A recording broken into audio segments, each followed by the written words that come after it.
Alright, welcome back to our channel. Ito muli sa RP Max Vlog. Sa mega love shoutout po sa ating lahat guys, mga kaibigan, mga kapatid, mga kalingap. Isang mapagpalang araw po sa ating lahat guys. Magandang umaga, tanghali, hapon, gabi. Saan man po tayong sulok sa mundong ito. Naway na sa mabuting kalagayan po ang lahat guys sa mga panahong ito. Gusto ko lang pong gawa ng reaction guys. Ito nga pong pinapatayo po no, na bakod sa lupa po ni Dudong Ruel of Malalag. Kung saan si Alex Librada po ang nagpapatayo po nito o siya po yung nag-supervise. At the same time, sinabihan na din po siya ni Dudong Ruel na i-vlog po niya para na din po no, makatulong sa kanyang channel dahil nung nakaraang buwan, talagang bumaba po talaga ang views din po ni Alex Librada. Actually lahat naman po no, kahit mga malaking charity vloggers, talagang bumaba po talaga ang mga views. Nung nakaraang mga nireaksyonan ko nga po no, yung pinapatayo po ni Dudong Ruel na kubo na sino-supervise din po no, ni Kalingap Awi. At nakita po natin guys, grabe po no, trending po sa channel ni Kalingap Awi. Kaya wala pang isang buwan si Kalingap Awi, naka 1 million views na po siya. At dito nga po no, sa mga uploads po ni Alex Librada, nakikita po natin guys, 30 days views, meron na po siyang malapit na din po mag 1 million. Kaya congrats din po kay Alex Librada na trending po ang kanyang bakod serye. Meron na po itong mga 5 no, naka-5 episode na po si Alex Librada. Dito po guys, ipakita ko po yung maiksing video clip na ito bago po natin ituloy ang ating komento. Ito po yun. So ayun po mga kalingap, maghapon na gawa. Ito na siya. Humangat na po yung ating hollow blocks. Boy, wag mong galawin boy. Malambot pa yan. Yan po, nakailang patong na po tayo. Kasunod po nito ay pagbuhos po ng ating poste. No? Umangat na po siya. So mga ilang dagdag na lang po ito mga kalingap. 1, 2, 3, 4, 5, 6, 7, 8. 9, 10, 11. So sabi ni Ruel is lagpas ng tao lang daw. Lagpas tao. Ayan, hanggang dito. Ayan o. So napuberan na po yung mga bahay mga kalingap. Kunting angat na lang. And then lalagyan ng barbwire sa taas. Ayun, so nakita po natin guys. Malaki-laki na din po ang naging trabaho. Dito nga sa pinapatayo po no, na bakod na sino-supervise po ni Alex Librada. At sa nabanggit ko nga po guys, trending no, sa nakita nyo naman po sa mga vlogs ni Alex Librada. Dito nga po sa pagpabakod po niya, meron na po siyang mga 5 episode. At nakita po natin guys, sa bawat episode, malalaki po ang mga views. Dito po no, ipakita ko po sa inyo. Ayun, so dito po guys, makita po natin, umpisa po dito sa part 1. Ayun, dito no, sa part 1. Ayun, dito no. Nagbakod kami sa luti ni Dong Ruel of Malalag. Ayun, 7 days ago, meron po siyang 88,000 views. Ayun, sa channel po ni Alex Librada, napakataas na views po yan guys. Super trending po yan. Dahil mahigit po sa kalahati ang views po niya, kulang-kulang po na maging katulad din po ng kanyang subscribers. So mataas po yan na gano'n na views. And then sa part 2, saan ba ang part 2 nito? Ito yung part 2 nakita natin guys, meron pong 59,000 views.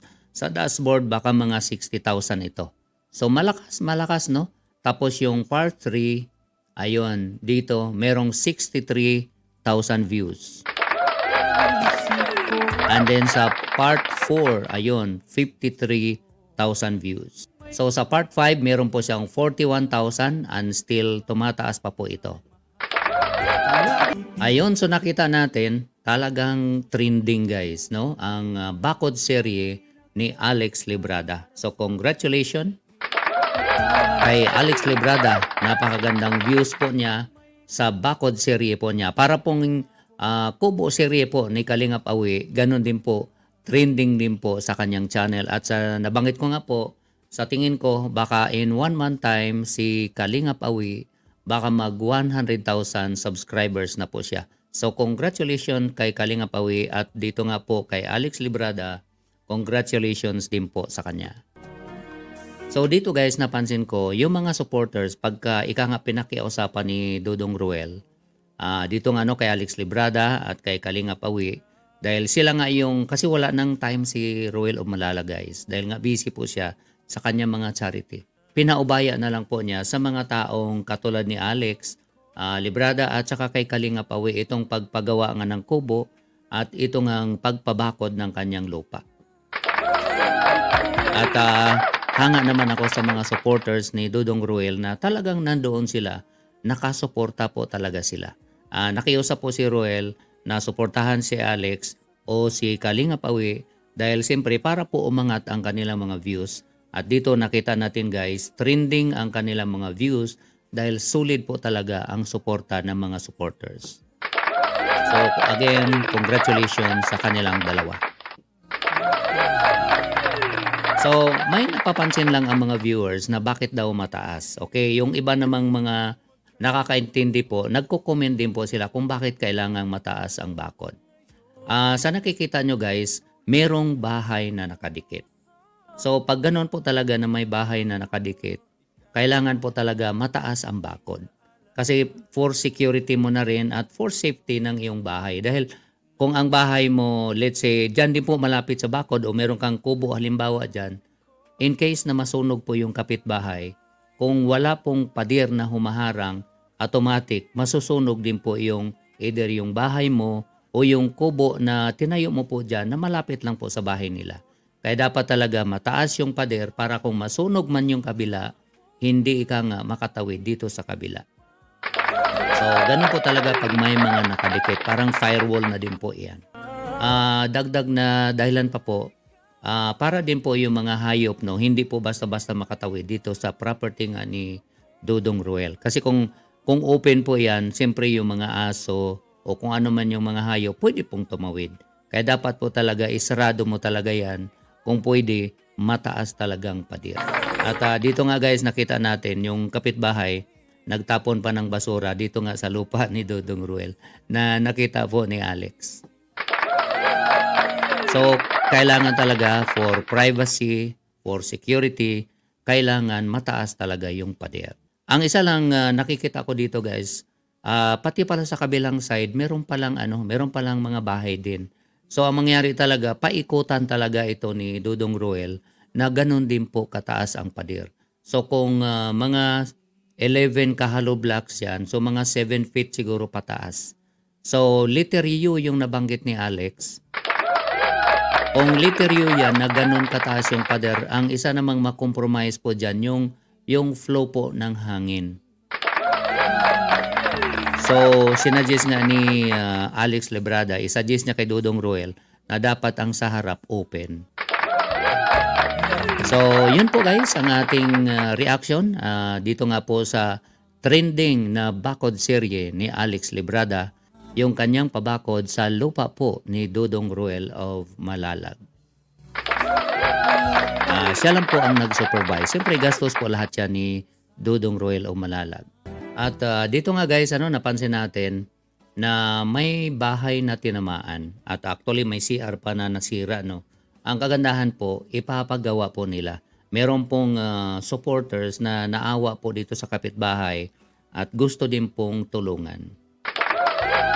Kaya congratulations din po doon sa kapitbahay na mapaganda pa ika nga dahil nga po sa gagawin po nilang paglinga po sa kanila. At salamat din doon sa mga sponsors na naawa po sa kanila.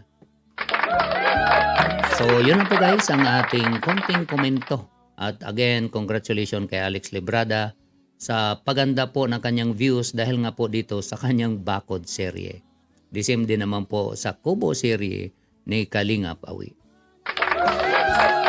So, sa mga bago po guys sa aking munting channel, huwag po natin kalimutang i-subscribe at paki-like din po ang video na ito. At huwag din po natin kalimutang suportahan ang ating ama ng Kalingap na si Kuya Val Santos Matubang, Kalingap Rab, and Atid na Vlogs, at ang Team Rochelle, mga kasamahan po naming charity vloggers and official Kalingap reactors. Suportahan din po natin guys. Mga kasamahan po namin sa MERD, ayan, shoutout po at suportahan din po natin sila guys. Ingat po tayo kung nasaan man tayo. God bless everyone. I love you all. Bye-bye.